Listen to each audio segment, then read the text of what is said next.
Lilith and Inarius have fallen, but the struggle is far from over.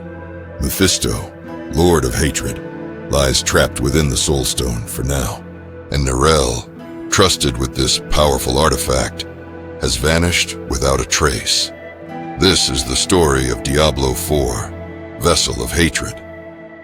Where the Dark Wanderer treads, devastation follows. Born of flesh and spirit, the Spiritborn Wanderer carries an ancient legacy, one that binds them to the spirit guardians of the unformed lands. From childhood, they endured trials of pain and sacrifice, where the weak are culled and only the strong survive. Whispers reach the Wanderer of Neyrelle's struggle, of corruption leaking from the Soul Stone, threatening to consume her. Time is slipping away, and the fate of not just Neyrelle, but all of Sanctuary hangs in the balance. The hunt to save their friend has begun. The Wanderer's search for answers leads them to Lorath's home in Kiovashad. Instead of Lorath, the Wanderer finds Nawal. She clings to life and hope with bloodied fingers. Raher. In Geakul, he watches over Neyrelle. Go, before they find him too. With Nawal's warning echoing in their mind, the Wanderer leaves the broken city behind. Their path leads to Geakul, where answers and danger await. Geakul, once a beacon of trade and life, now lies in the grip of a darkness that festers beneath the surface. The Wanderer finds Raher and asks about for the whereabouts of Neyrelle. She crossed the river weeks ago, but something evil followed in her wake. The hollows descend upon them, twisted echoes of humanity, corrupted beyond recognition. Raher is injured, and the Wanderer senses that a greater darkness looms on the horizon. The defeat of the Hollows is short-lived.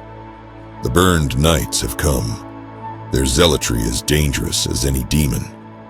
Urivar, the zealot leader of the burned knights, blocks their path. No one is above the laws of heaven. Where is the girl? Without hesitation, Urivar strikes. Raher crumples, his scream cut short as the zealot's blade finds its mark. Pain explodes across the Wanderer's back as Urivar's strike sends them tumbling into the dark waters below. The world spins, and the river's current drags them under. In the murky depths, the Wanderer sees Neyrelle, caught between innocence and corruption. Her struggle is a warning, a desperate plea for salvation. The Wanderer gasps back to life, saved from the river's grasp. The Elder's Spiritborn Eru has pulled them from the brink of death. This is Nahantu. Help was needed, so help was offered. It is who we are. But the corruption has reached even this sacred place. Your friend, she needs you now more than ever. Their search leads them to the ruins of Kurast, a city once grand, now a hollow shell. In the shadows of this fallen city, they find traces of Neyrelle's passage, scorched earth, and whispers of darkness.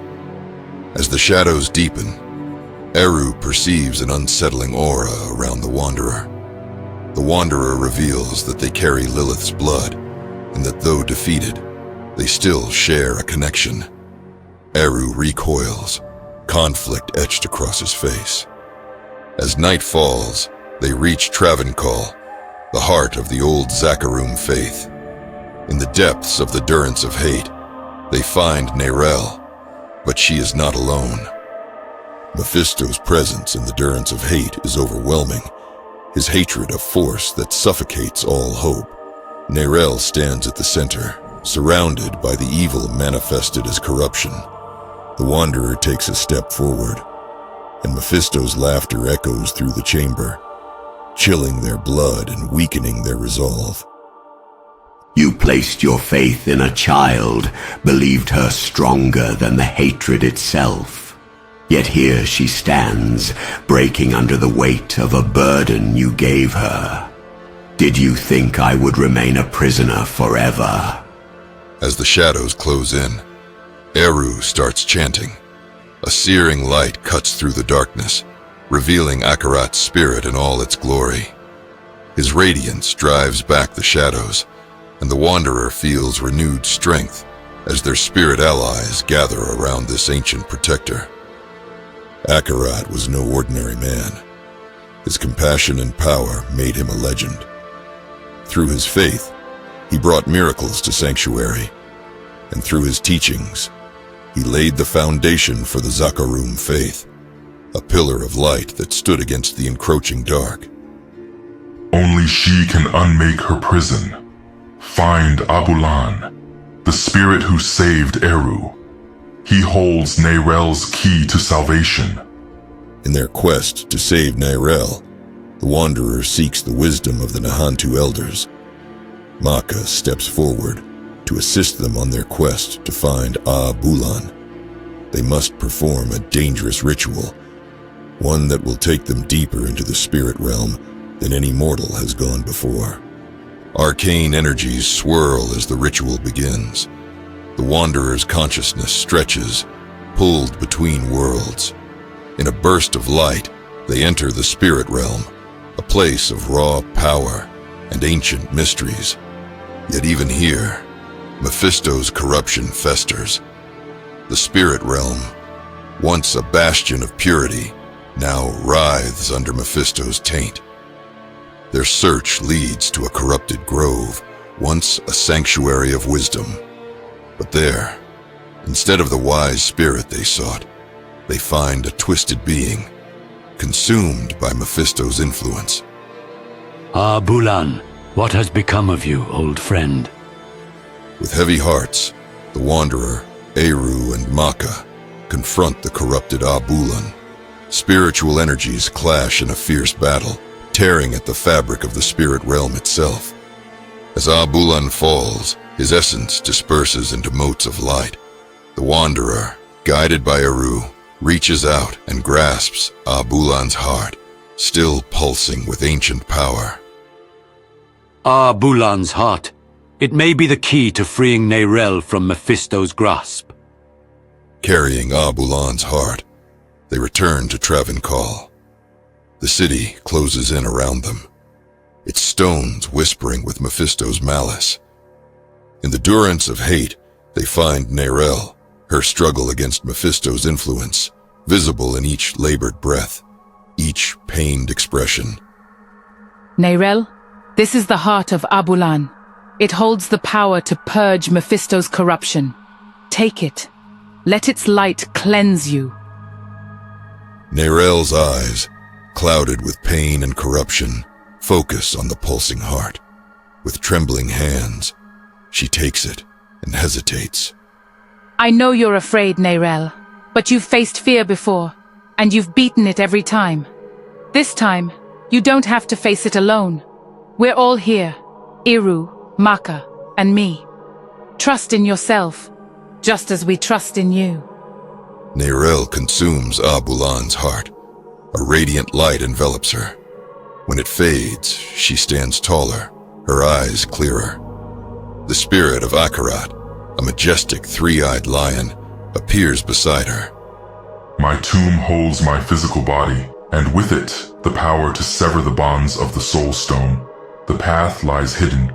To reach it, you must find your own way. Find it, and you may yet save Neyrelle's soul. Their search for Akarat's tomb leads them to the Mesa Plains, where ancient tablets speak of Akarat's resting place. As they decipher the clues, Urivar's knights attack, hot on their trail.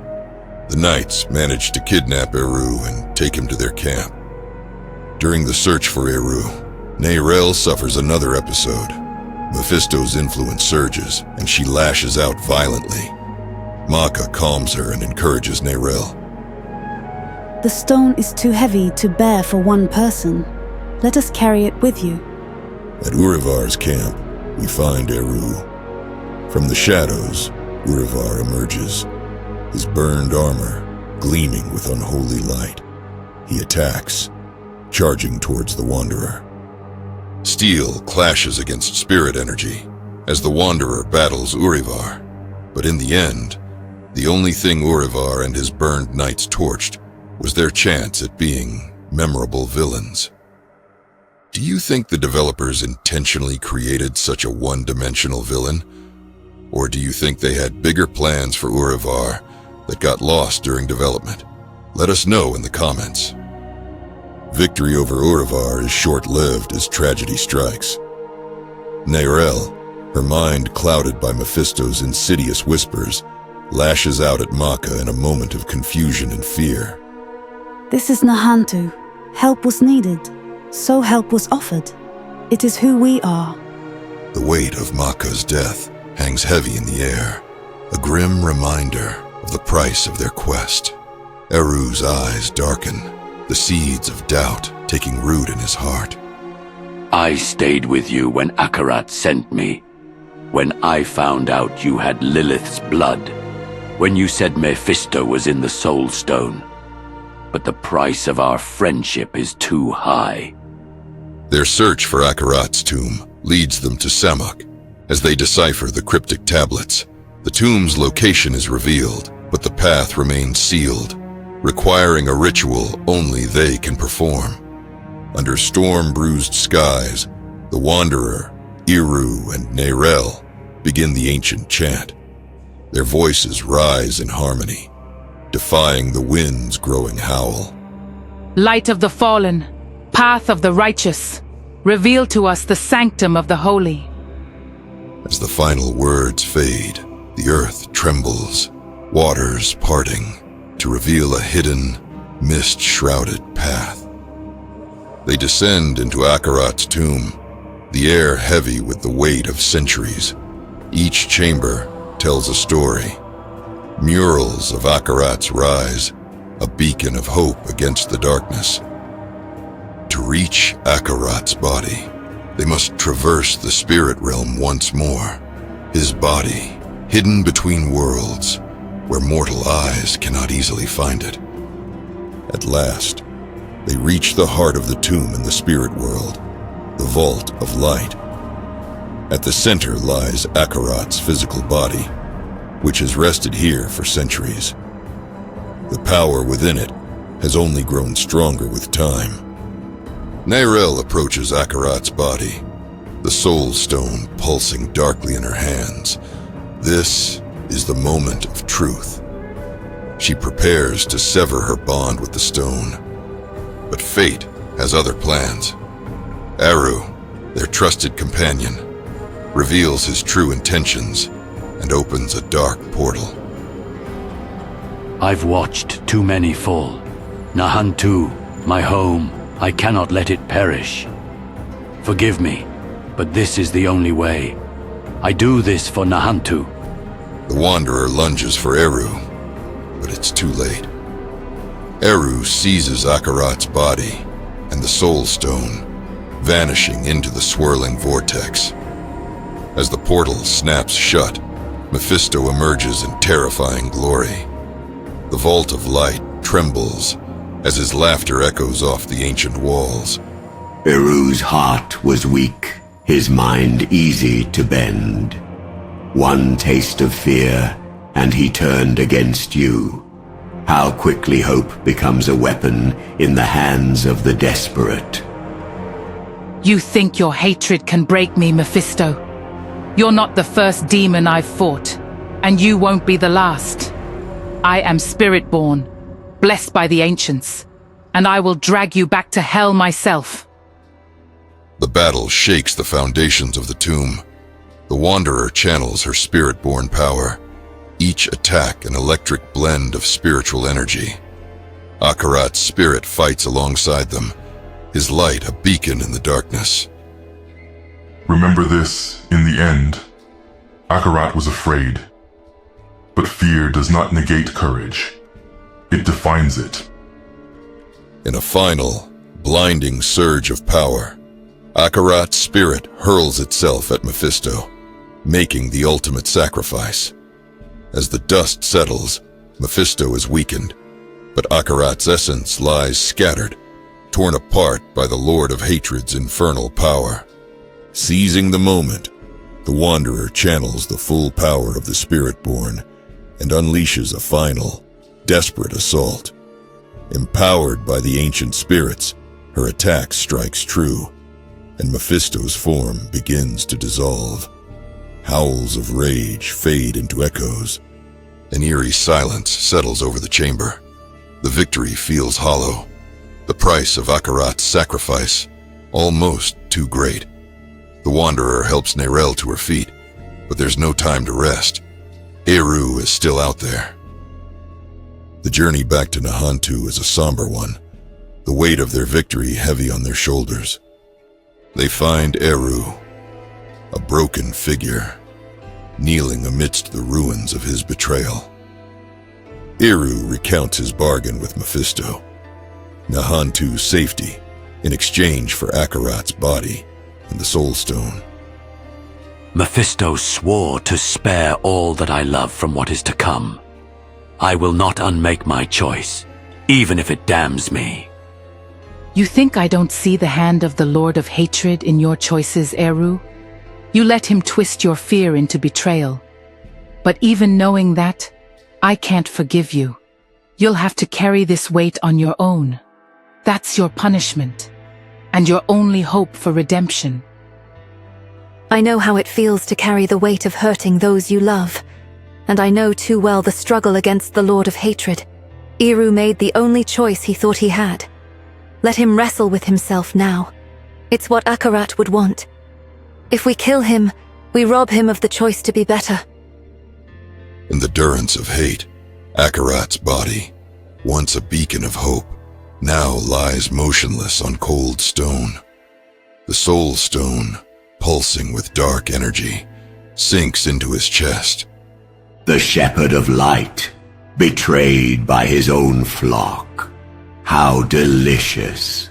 The ultimate vessel of hatred. The Lord of Hatred rises, inhabiting Akarat's form. I am reborn, and in the flesh of a saint. Now, watch as hope turns to ash under my shadow. The Wanderer prepares themselves for the trials yet to come. They are Spiritborn, a walker between worlds, a guardian of both realms.